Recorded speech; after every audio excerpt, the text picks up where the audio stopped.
we can have devotion.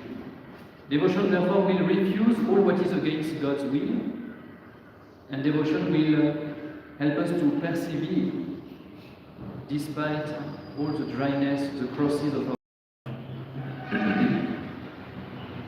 In this book of St. Francis de Sales, I told you last time we have 5 parts.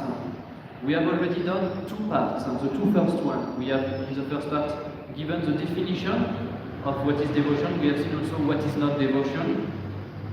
We have spoken about the first step of devotion, that is the purgation of the soul, how to renounce to the sins, mortal sin, venial sin, and all our attachments that are not right in this world.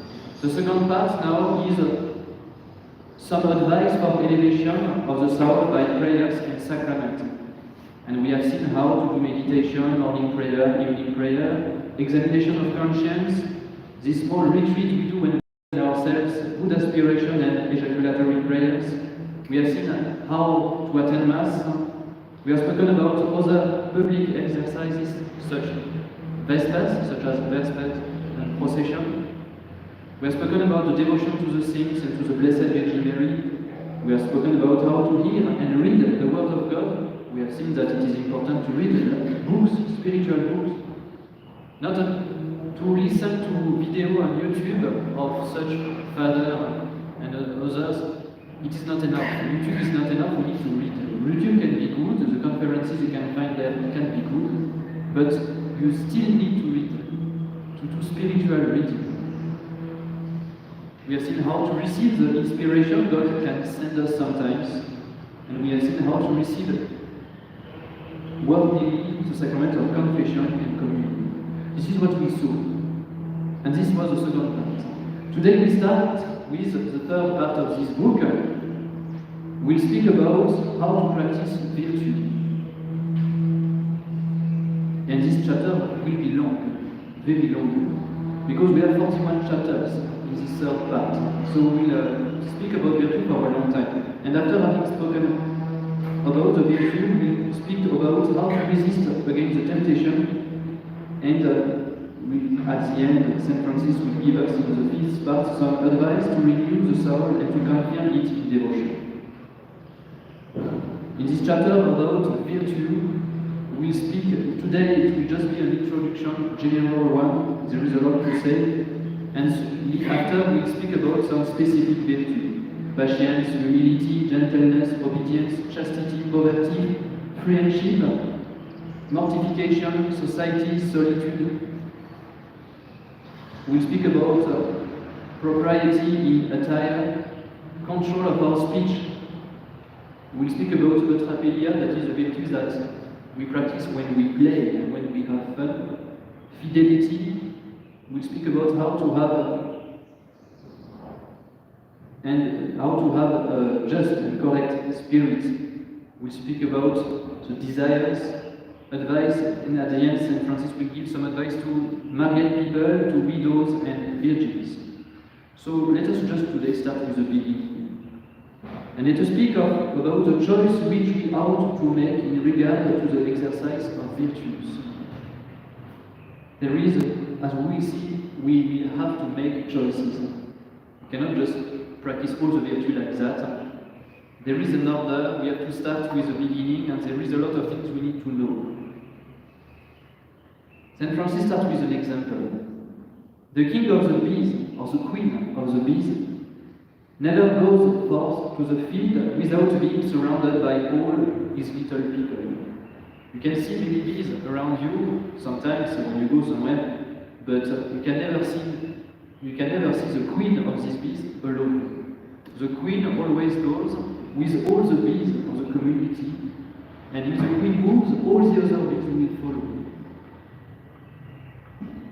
In the same way, the virtue of charity never come into the heart without bringing with them all the other virtue.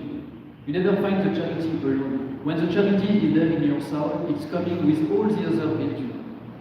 Absolutely all of them. And we will see that all the virtues are connects. We'll speak about that, and I will explain more another time, but it is what we see with the youth group now.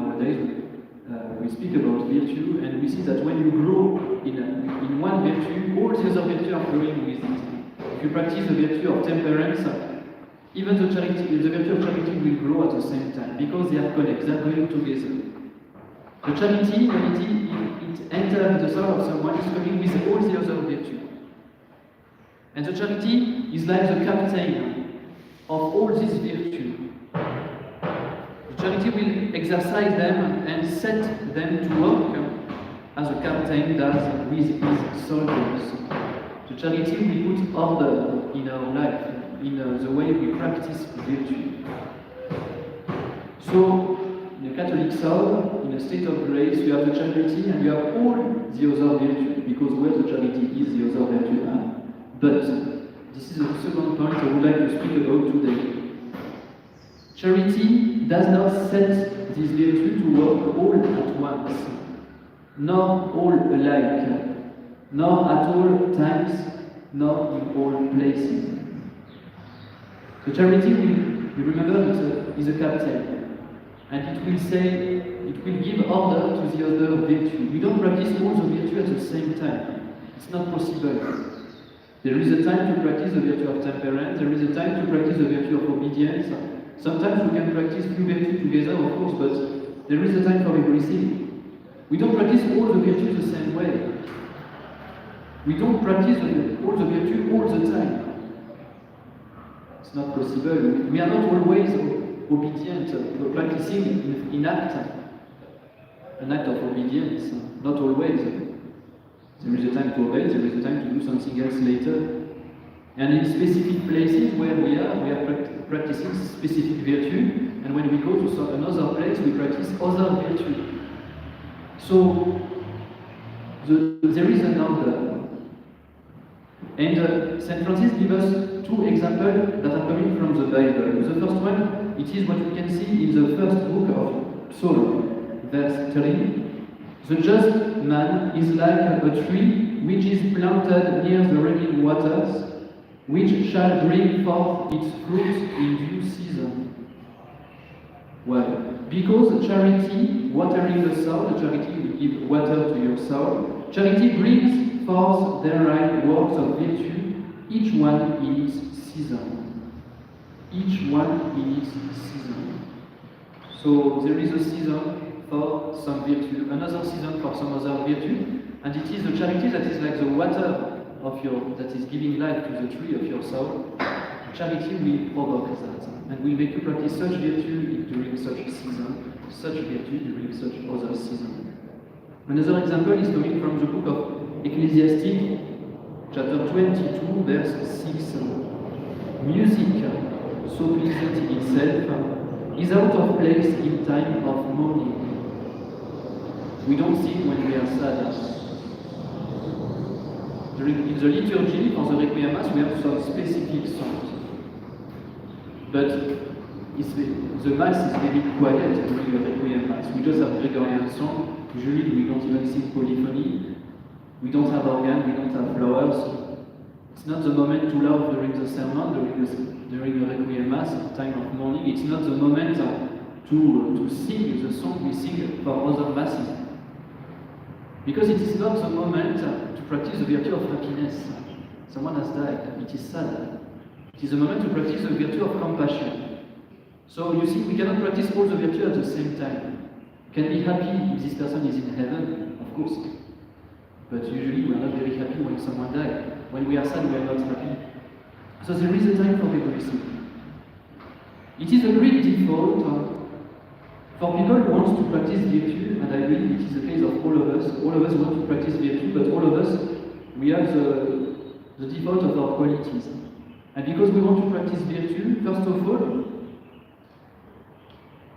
we want to practice always this act of virtue, like if we wanted to always love or always cry. We want to practice virtue, we tell ourselves, I have to practice all the virtue, because all the virtues are important. And this is the point of beginners in spiritual life, and all of us who are beginners. Don't believe you have reached, even me, I don't believe I have reached the seventh house of Saint Teresa of Avila, not yet. I'm still far. We are all of us who are beginners, and Sometimes we want to practice all of them at once, as if we wanted to always laugh and cry at the same time. This is a problem we can have when we start in our spiritual life. And sometimes this problem is even worse, because we will start to criticize. This is what St. Francis is saying in the 16th century, so the problem is not new. We start to criticize those who are not always laughing or crying like them, like us. You will find some people, they are sad when you are happy, and you will start to judge them. These people are always sad. If they are sad, most probably, I'm sure they have mortal sin. Because if they were in a state of grace, they would be happy. We can have this kind of temptation, to judge people because they are not practicing the virtue we are practicing. You can see someone who is committing just in front of you a sin of disobedience, and you will start to judge this person, but you don't know all the good this person has done just before. We would like sometimes everybody to be holy with us, but we forget to think that the referent, the model, is not ourselves, it is Jesus Christ. And there is an order in the way we practice virtue, and we cannot practice all the virtue at once at the same time. St. Paul was saying in the epistle to the Romans, chapter 12, verse 15, "Rejoice with them that rejoice, and weep with them that weep." If you are in the middle of people who are happy, it's good to be happy. It is polite. If you are in the middle, if you go in a place where everybody is happy, it's not very charitable to come with your sadness and to destroy the ambience there. The same way, if you are very happy and you go in a place where people are sad, it is a moment to practice compassion with them. It's not the moment to say joke and all these kind of things. Later, in another part of his epistles, St. Paul is saying that charity is patient, kind, liberal, prudent, and condescending. So, the conclusion of this second point is that there is a time for everything. A time for everything. As we will see in one of our conferences later, there is a virtue called eutrapelia. It is a virtue we practice when we play. Because to play, to have fun, to rest, is good if we do it for the glory of God. Adults who are meeting a Sunday afternoon to play table games, it's very good sometimes. You can rest. If you do it this action you are doing is ruled by a virtue called eutrapelia. But you understand that this eutrapelia, you cannot practice it when you are in church. You are not going to church to play table games. So when you are in the church, you don't play table games. You pray. You practice the virtue of religion. So you understand, we cannot practice all the virtue at once together. Even if we want to practice all of them, we need to go, there is an order to follow. And this order will be given to us by the charity. The charity is like the captain of all these other virtues. And St. Francis continues. We have to practice all the virtues. We cannot practice all of them. Second point. Third point, however, some virtues are like universal in practice and have to influence all the other virtues. You will find in your life some virtue, you always have to practice them. Always. Because they are like universal. And you cannot avoid to practice them. We do not need to practice all the time the virtue of fortitude, magnanimity, and magnificence. You don't always need to practice this virtue. Magnanimity, it is the virtue that will push us to desire something that is high, like holiness. And it is linked, it is a part of the virtue of fortitude, actually.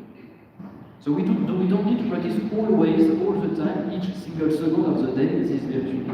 But the virtue of gentleness, temperance, modesty, and humility, says St. Francis, are virtues with which all the actions of our life should be colored. We should always find in our life, in the actions we do, gentleness, temperance, modesty, and humility. Gentleness is the same as charity. There is no charity in your actions, there is no virtue. Temperance, to control what you do. Control. The virtue of temperance is a virtue that will help you to control. Modesty and humility, of course. We should always find this kind of virtue in our life. Some of these virtues, of course, continues St. Francis, some of these virtues are not the most important. The virtue of gentleness is not as important as the virtue of faith, hope, and charity. Of course, it is not as important as them. But all these small virtues should be more used in our life. And to understand that, give us an example. You have sugar and salt. Usually people prefer sugar, most of the time. They will tell you sugar is better. And salt, of course, you need it sometimes, but I don't love salt as sugar. But the reality is, through salt, we use it much more than sugar, even if we prefer sugar, even if sugar is better. We need to use salt all the time. You will use it in your ugali, you will use it together with chapati, you will use it in all what you are cooking. You don't put sugar in chapati. Some French people are doing that sometimes. They are terrified when they see that. You need to put salt everywhere most of the time when you cook. It will be more used. And for that we need a good store of salt. We need a good store of salt. Without salt, the meal will not be good. And it is the same in our spiritual life, you know. Let us have a good store of all these general and small virtues, since we must make use of them almost continually. We need to have a good store of temperance, of modesty, of humility. It has to be always present in us, even if it is not the most important. The theological virtues are the most important. But we also need all these small virtues, and they are always here. The same way we need salt in all our lives. This is the third point. Some virtues are general. So St. Francis was telling us before, we cannot practice all the virtues all the time together. But, however, we have some virtues, they need to be always present, always here. So when you go to church, when you go to work, when you go to play, when you go to home, when you go home, you need this temperance, you need this humility, you need this modesty. They have to be always with you in your store. Another point about, in this introduction, among the virtues, there are so many, we should prefer this virtue that which is most comfortable to our duty. So there are so many virtues, so many, but we should prefer and so practice the virtue that is helping us to do well our duty. We should not follow our own inclination. And I will give example. We are not here to do our will, we are here to do the will of God. The will of God is, for some of us, to be a mother of family, or to be a priest, or to be a seminarian, or to be someone else. The mother of family cannot say, I like to pray, I like the virtue of religion, so I will pray like a monk. It will not be good. There is a disorder. Because a mother of family cannot be a monk or a sister. A mother of family has to take care of her family. And so the mother of family will have to practice much more the virtue of patience and fortitude, maybe, than the virtue of religion. Of course, she has to practice all of them, but she has to practice much more the virtue that will help her to take care of her family. Let me give you a bad example. It was a bad example that Saint Paula was giving us when she was not yet a saint. She used to like a lot mortification. She was enjoying that. She was doing a lot of mortification because the more she was doing mortification, the more she was receiving spiritual reward from God, the more she was receiving spiritual consolation. So don't believe she was just renouncing to sugar and her tea in the morning. It was much more than that. She was really practicing mortification. And I'm sure none of us today are able to do what this kind of saints were doing. But one day a bishop told her, you are doing too many mortification. You have to reduce the number of your mortification. It's not reasonable. You have to cool down a little bit. The goal is not to die. So reduce the number of your mortification. And she disobeyed. She didn't do it. And she has continued to do her mortification for the glory of God, of course. Maybe she was thinking in herself, who is this bishop who is telling me to renounce to my mortification? He doesn't know the value of mortification. He doesn't know what is the fruit of all this mortification. I cannot obey. Let me do what I want. And the problem is there. She did what she wanted. And Saint Jerome, she was a disciple of Saint Jerome. Saint Jerome was taking care of some ladies at that time. We tell her, what you're doing, it is bad. Because for you, obedience is much more important than mortification. Mortification is a virtue. It's a part of virtue of temperance. Obedience is another virtue. All the virtues are good. But for some people, some virtues are more important than others. For Saint Paula, the virtue of obedience was more important than the virtue of mortification. It is why she has to prefer obedience to mortification. And if she puts mortification above obedience, there is a problem. And now this act of virtue is not virtue anymore. There is a disorder. We are walking on the head. It's not good. But this is for Saint Paula, who was a single lady living like a sister. This is for Saint Paula. Saint Paula didn't have the same vocation as Saint Paul, Saint Peter, and all the apostles and all the missionaries. Because these apostles, of course, they need to practice the same virtue as Saint Paula, but not at the same degree. They don't have the same vocation, they don't have the same duty of state. The apostles, they were called to preach everywhere in the world and to take care of the poor and to do so many things. They needed, because of their duty, to be in a way more independent. Even if they were priests, even if they had superiors. Saint Paul was always alone during his travels preaching. He needed a little bit more of independence. And so, for him, obedience, he will practice it, of course. He will be submitted to the Pope, to Saint Peter, he will be submitted to his superior, to God mainly. But for him, obedience is, we will not practice obedience as Saint Paul. Saint Paula will practice obedience. It's not the same level compared to Saint Paul. And we could give so many other examples. So many. The virtue of a soldier, the main virtue a soldier has to practice, is not the virtue a married woman will practice every day in her life. All of them, they have to practice all the virtues, but one of them, they have to prepare one of them and to focus on it. The soldier has to be obedient a lot. And if he's not obedient, I can tell you, it can be bad for him. He can even die. A soldier has to be strong to practice the virtue of fortitude. If he runs away when he sees the enemy coming, it is a lack of virtue. And he's not a good soldier.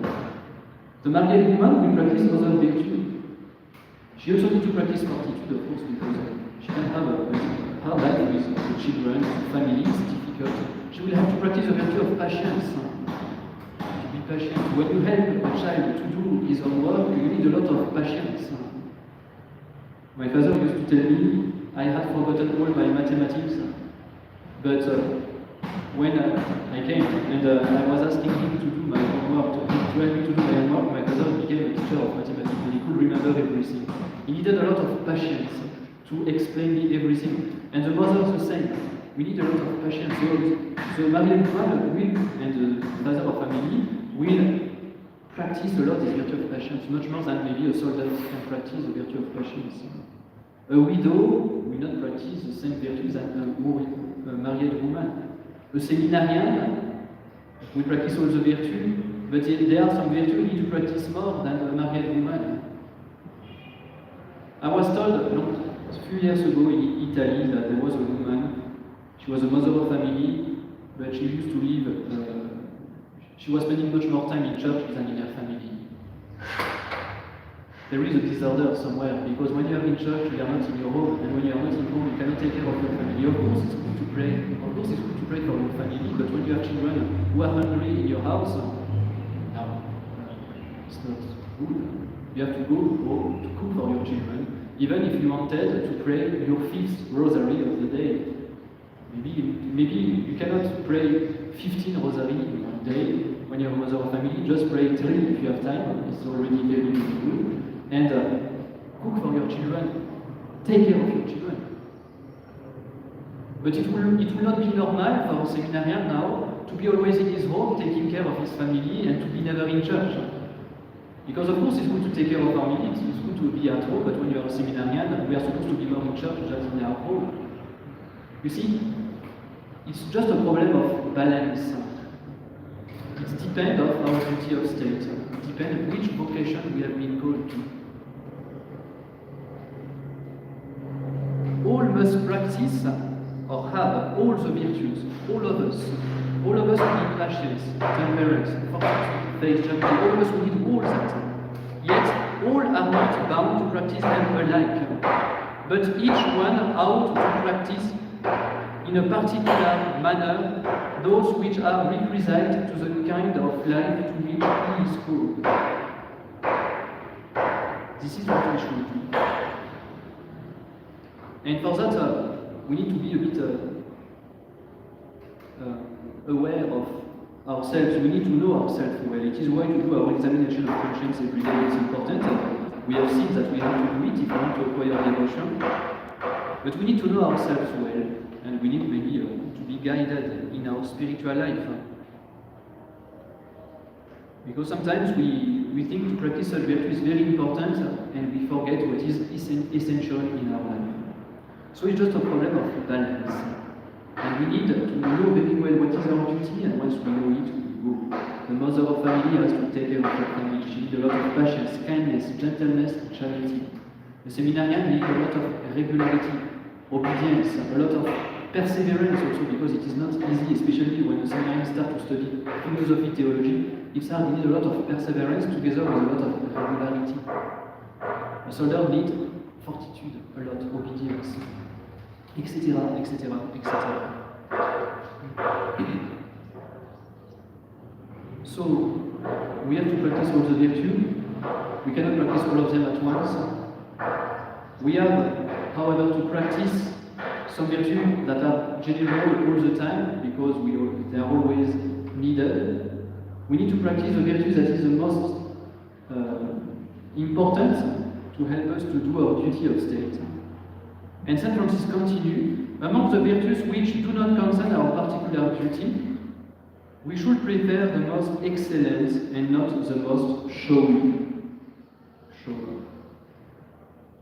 Because if we have to focus on one virtue in our life because of our duty, it doesn't mean that we have to stop to practice the other. Of course, we have to practice them, but these virtues that are not so necessary for the accomplishment of our duty, we can practice them, but we should practice the one that is the most excellent, not the most showy.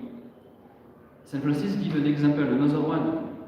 Sometimes when it is a night, you can look at the sky and you can see some stars, and you can also see some comets. A comet is a piece of stone flying, and you can see it full of fire, and you can see it in the sky. It's very beautiful. It's not a plane, it's not a satellite, it is a piece of stone going like that. The comet is very showy, it's shiny, it's beautiful, but the stars, it's much better. The stars is much bigger. If you can see it, it is because it's big. The stars are very far from this planet. Very far. So if you can see it with your own eyes, it means that it's much bigger than this very small comet, this very small piece of stone. In the same way, some virtue, because they are nearer to us, are highly esteemed and always preferred by people. We like what is shiny. When you do a poster for advertising, if you add a lot of flowers, if you add a lot of colors, people will prefer it. And you can even make a poster, take a picture, an awful one. The picture is awful, but if you add a lot of flowers, a lot of shiny things, everybody will like it. And everybody will like it on Facebook. It's beautiful. But maybe the picture was not even beautiful before. We like what is shiny. But we forget some things can be much more important, much more serious than what shines. Some people They will prefer temporal almsgiving to the spiritual almsgiving. And this is not the best. Spiritual almsgiving is better than temporal almsgiving. But temporal almsgiving, I prefer it because everybody can see me when I give the coin to the poor. Everybody can see. Some people will prefer fasting, discipline, and bodily mortification to gentleness, mildness, modesty, and other mortification of the heart, which nevertheless are much more excellent. And maybe that was the point of Saint Paula at the beginning of her, before to become completely a saint. What she was doing, she wanted to practice virtue. Don't believe she was doing that out of selfishness. Now she really wanted to practice virtue, but she forgot that there is a need to be balanced, and she didn't know. This is why she had to be guided, and Saint Jerome will take her very well. She will become a great saint. It's much more excellent to practice interior mortification than the exterior mortification. But it is not because it is more important to practice interior mortification that we have to stop to practice exterior mortification. Both of them are important, but another time there is a hierarchy. We have some degree, and spiritual mortification is much more important. And if we have to prepare something, we have to prepare what is the most important. It is much more, it's better. The best mortification we can do, all the saints are saying it, is to do our duty of state. To support someone. Imagine you go to your workplace, there is someone who is not bad, but each time you see him, you become upset, you don't know why. You have to support this kind of people because you are working with them. And this is interior. And you have to do it. You cannot lack of charity with someone like that, and at the same time doing a lot of mortification, exterior one. We have to start with the beginning. To start to be charitable, and the mortification, exterior one, will come later. So we need to choose the virtue that is the best, and not the virtue that is the most esteemed. You know, sometimes we have some fashion in some societies. Sometimes the fashion is to be very generous to people, and to give a lot of money to everybody. And because everybody does that, we also want to do it. Maybe it is not, maybe it's good to do it of course, but maybe it is not what we are supposed to do right now. We should practice another virtue. We should practice what is the best virtue. We should practice the most excellent virtue. We should practice another time the best virtue and not the most showy. Let us choose what is the best for us. And the best for us, let us choose what is the most excellent. If we just choose what is showy, we can make wrong decisions. And St. Francis continues with the sixth point. It is useful for each one to devote himself to the special practice of some virtue. Not indeed to abandon the rest, but to keep the spirit more exactly ordered and occupied. So he's telling us that it's good, according to our duty of state, according to what we are, to become a specialist of one virtue. And actually, each saint, as you know, when a saint is canonized, the Pope declares that he has practiced the virtue at the highest level, like a hero. This is what is a saint.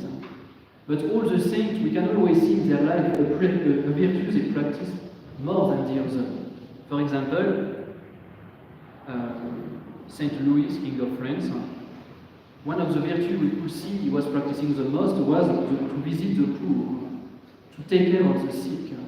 He was King of France, he was rich, he was attending 3 masses every day, and don't believe that doing that he was not taking care of his country. At the same time, he was on the field fighting with Muslims to conquer Jerusalem. He was reading the Holy Scripture every evening. He had a candle, and he was reading the Bible till the candle finishes completely. And at the same time, he was practicing a lot the virtue of almsgiving. Every day, for each lunch, his house was open, and some poor could come and eat with him. And he was a king, the most important person of his country. He used to take care of the sick, and he was not scared to go and to touch even lepers. And at that time, we didn't have a remedy for leper. If you get leper yourself, you're in trouble. You will die very quickly. He was not scared to take care of them. And at the same time, he was fighting on the field. He has completely changed the kingdom of France.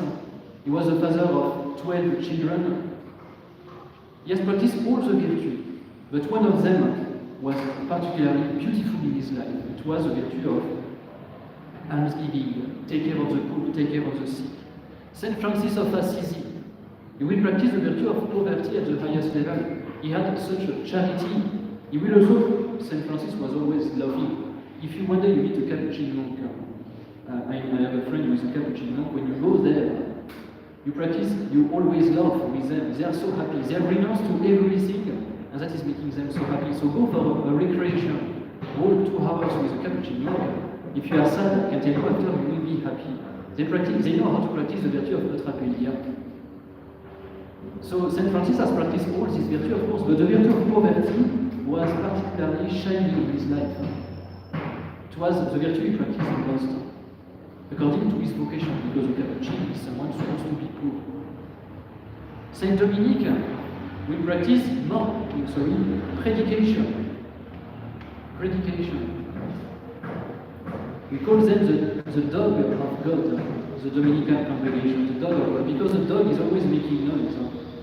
And the Dominican also are always making noise. Or they write books, or they preach to spread the word of God. They disturb people in their life to teach them the word of God, to teach them the gospel, predication.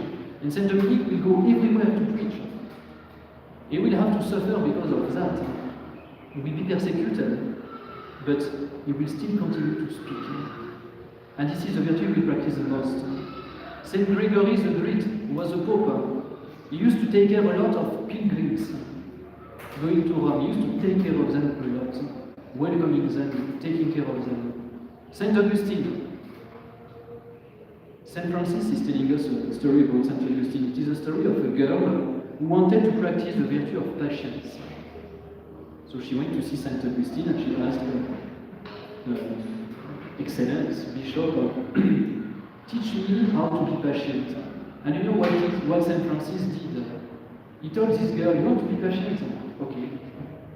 Go and live for some time with this lady there, living in such house. She's a widow, and then you will learn how to practice patience in your life. And she went, and she discovered what patience is. Saint Augustine was her director, and he helped her to practice patience. And we don't know the name of this girl, but most probably this person is a saint today. And the virtue she had to practice the most in her life, according to her vocation, the virtue that was the most beautiful in her life was patience. And you don't always choose the virtue you have to practice like this girl. If you have to live with someone who is not perfect, you will have to practice patience, even if you don't like to practice this virtue, but you have to because it is your duty. And if whenever you are canonized, all the Catholic Church will admire the virtue you didn't want to practice, but you practiced. Everybody will admire your patience. Always remember, we are not in this world to do what we want. We are in this life to do the will of God.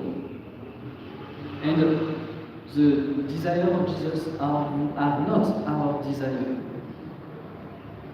We have to do the will of God, and this is a greater mortification we can have in our life. The saints so shine with one specific virtue. They have practiced all of them, but one of them is excellent. There is an inequality, but a complementarity with all these saints. And the result is beautiful. It is like a polyphony. You have 4 voices. If you take a voice alone, it's awful. Take the voice of alto when they are alone. You are wondering, what are they saying? What are they singing? It's awful what they sing. But when you put this voice of alto together with the 3 other voices, now it sounds so beautiful. It's beautiful, so perfect. And it is an example to understand that in the Catholic Church, many of us we have to practice specific virtue, but when you put all these virtues together, it makes a beautiful harmony. Another example that Saint Teresa, the Child Jesus, is giving, it is that in the Catholic Church, it's like a garden And in a garden, you don't have only one category of flowers, you have many flowers.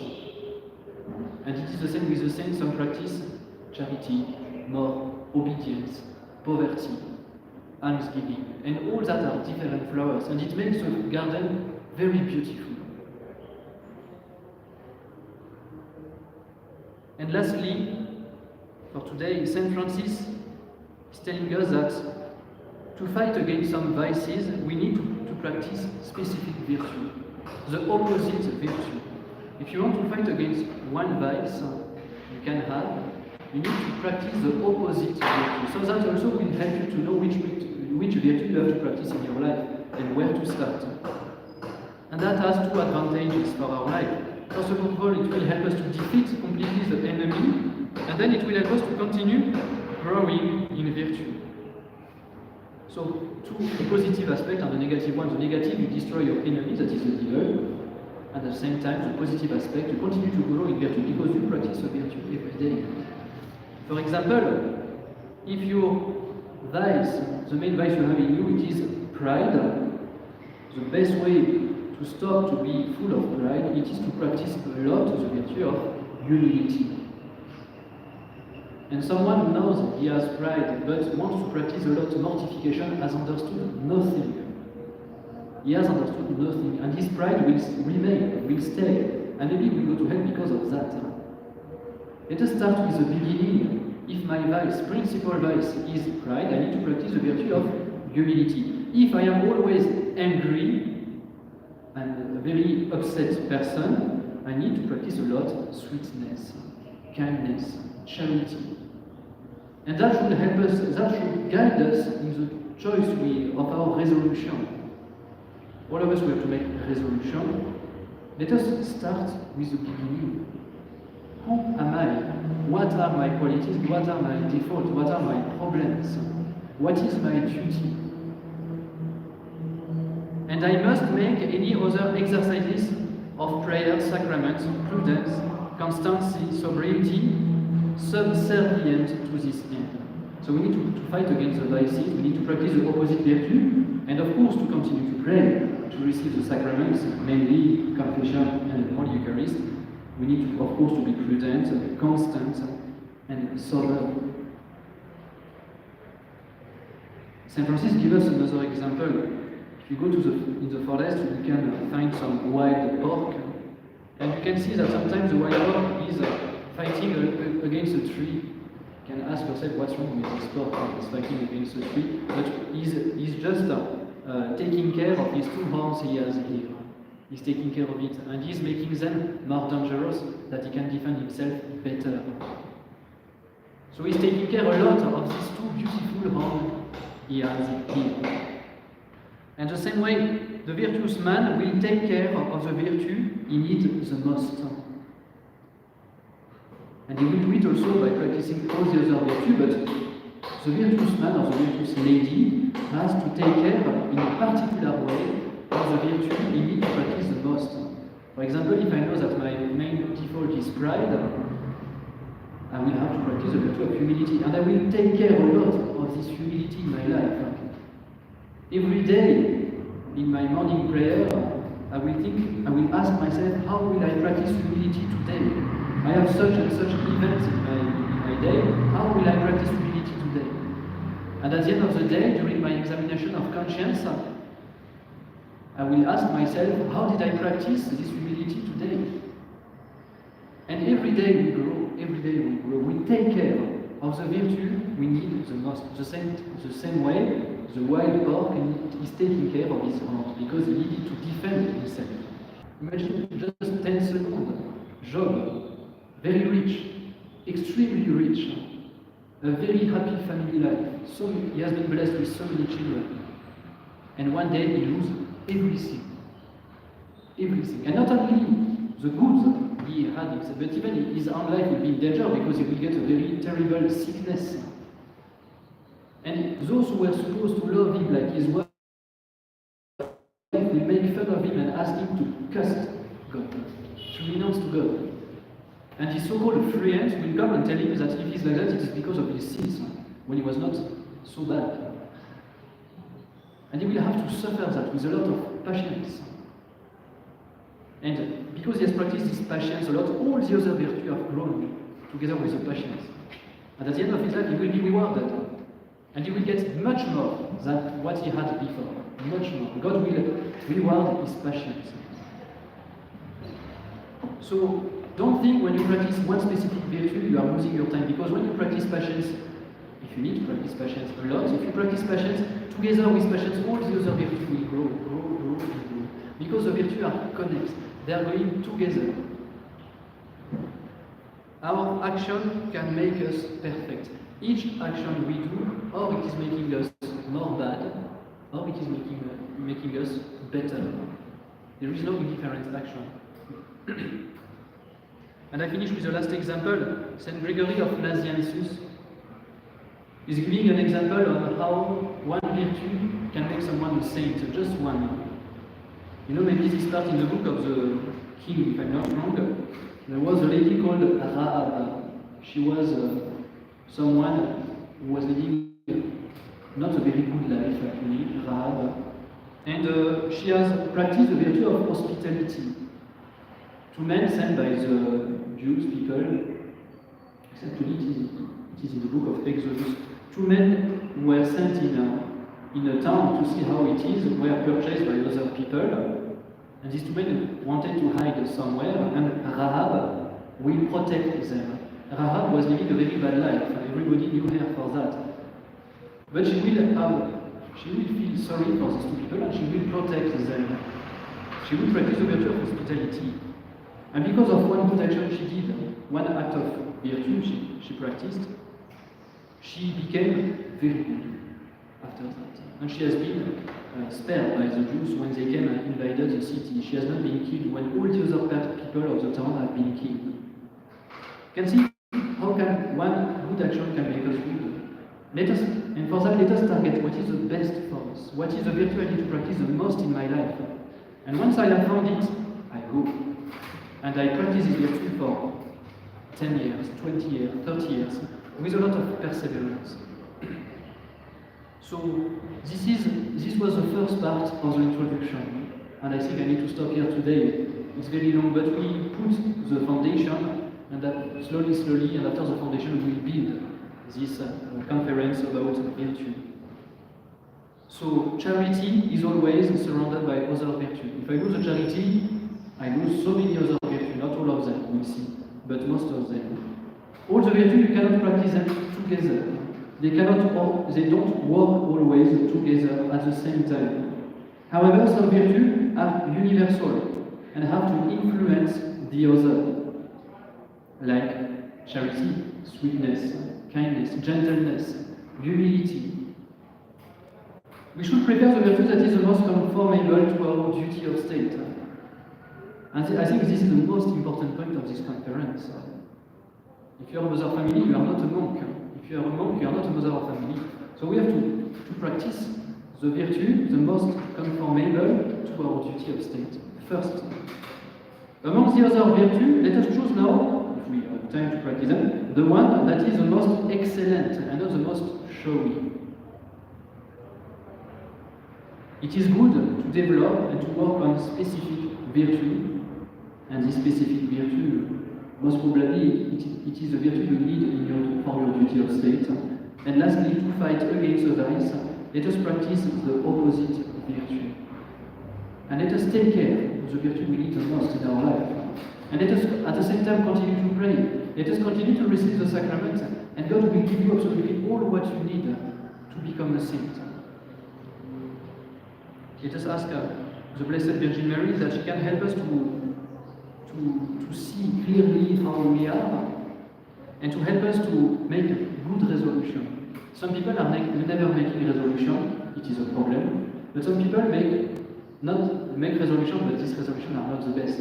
Let us ask Our Lady that she can help us to open our eyes to see how we are ourselves. Let us ask for advice, and after let us choose with a lot of courage what we have to change, and let us change it slowly. We finish with a word of prayer.